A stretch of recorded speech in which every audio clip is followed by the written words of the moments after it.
रणजित कासलेला जामीन मंजूर झालेला आहे। अॅट्रॉसिटी प्रकरणामध्ये गुन्हा दाखल होता। रणजित कासले बडतर्फ पोलीस अधिकारी आहे। बीड मध्ये बडतर्फ पोलीस अधिकारी म्हणून रणजित कासले याला अखेर जामीन मंजूर झाला आहे। बीडच्या शिवाजीनगर पोलीस ठाण्यात अॅट्रॉसिटी प्रकरणामध्ये त्याच्यावर गुन्हा दाखल होता आणि त्याला जामीन मंजूर झाला आहे। कासलेने याआधी अनेक गंभीर आरोप केलेले आहेत। या दरम्यान शिवाजीनगर पोलीस ठाण्यामध्ये त्याच्यावर अॅट्रॉसिटी ॲक्ट प्रमाणे गुन्हा दाखल होता। याच प्रकरणामध्ये अखेर बीड न्यायालयाने निर्णय दिलेला आहे। कासलेला जामीन मंजूर झाला आहे।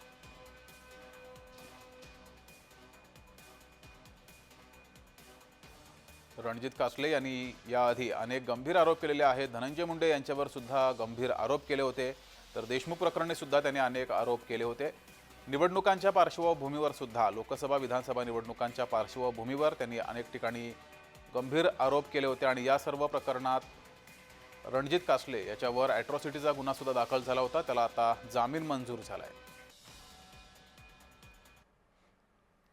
आज शिवाजीनगर पोलीस स्टेशन बीड येथे PSI रणजित कासले यांच्या विरोधामध्ये जो अॅट्रॉसिटीचा गुन्हा होता कलम 3(1)R प्रमाणे, त्या गुन्ह्यामध्ये आज मान्य न्यायालयाने रणजित कासले यांना जामीन मंजूर केलेला आहे। एकंदरीत राज्यभर गाजलेलं प्रकरण होतं। पोलीस डिपार्टमेंटने स्वतःच्या जीवाला लावून घेतलेलं प्रकरण होतं किंवा पोलिसांच्या जिव्हारी लागलेलं प्रकरण असल्यामुळे त्यांना तात्काळ अटक आणि अटक झाल्यानंतर त्यांचं सस्पेन्शन झालं की त्यांना डिसमिस खात्यामधून करण्यात आलेलं आहे।